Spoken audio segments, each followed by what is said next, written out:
السلام عليكم، كي راكم؟ ان شاء الله تكونوا بخير. اليوم جبت لكم وصفه اللي هي طمينه، اول مره على اليوتيوب. انا سميتها طمينه رويال، يعني طمينه ملكيه. صراحه غير تشوفيها وتشوفي لي زانغريديون اللي فيها، غادي تعرفيها بلي غادي تجيب بنينه. ما عندك حتى شك بالصوالح اللي راهم فيها.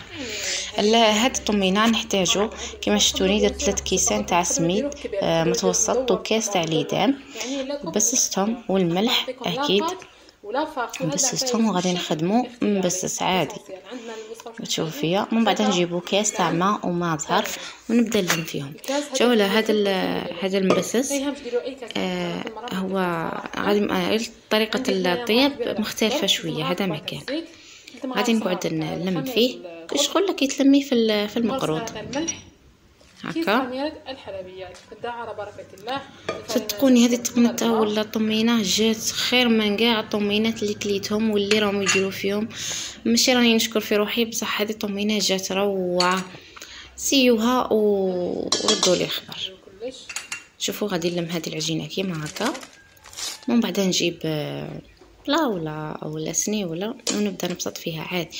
يعني ما غاديش ندير فيها نقطعها هكا مربعات ونطيبها في الطاجين، الا غادي نطيبها ديريكت في الفور تاعي. ومن بعد نجيبها كي تتحمر لي تحميره مليحه من تحت ونعاود نحمرها من الفوق. نجيبها نقعد نفتت فيها.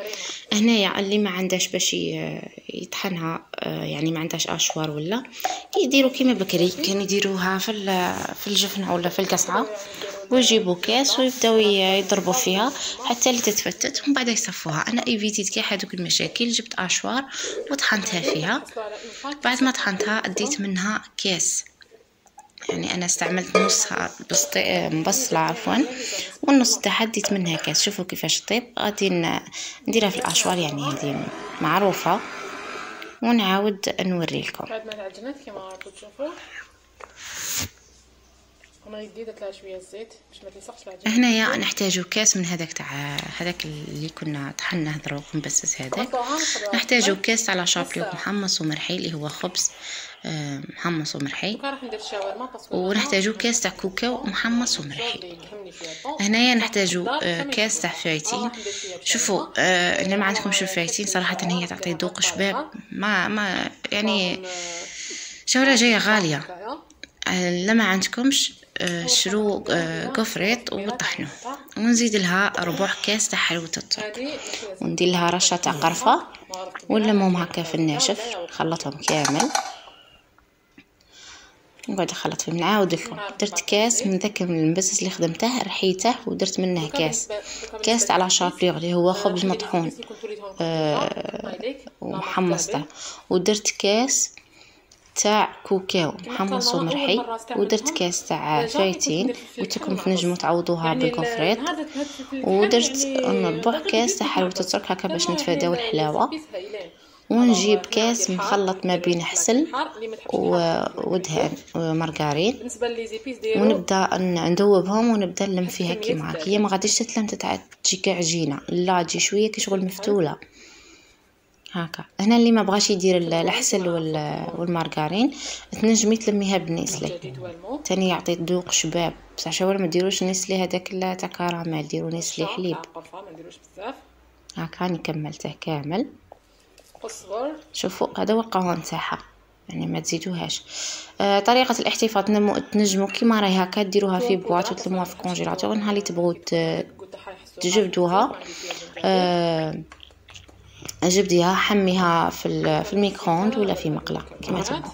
انا خيرت هادو اللي راهم طوندوس، هادو غادي ندير فيهم للوحده دير 30000 صراحه يجوا بريزونطابل ويجوا شابين. شوفوا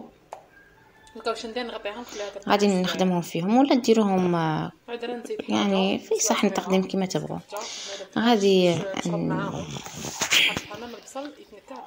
هكا نسقمها. علاه سميتها رويال بيسك فيها فايتين غالي، كوكاو، فيها قرقاع، فيها لوز اللي هو قرقاع اللي هو جوز، يعني غادي نزينها بحبات تاع الجوز هملا.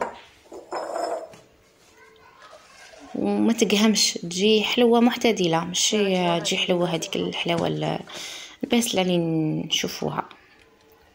يعني صدقوني جربوها والله الا بنينه بنينه. انا خدمت 3 تاع الطمينه، بصح هذه قالت لهم انا الفور فيكم. نقعد نزين فيها هكا، والتزيين دائما كما قلت لكم يبقى لكم اختياري. شوفوا غادي نزينها بحبه تاع جوز، من بعد حبه تاع اللوز، من بعد ندير هذوك الدراجي تاع مولود النبوي.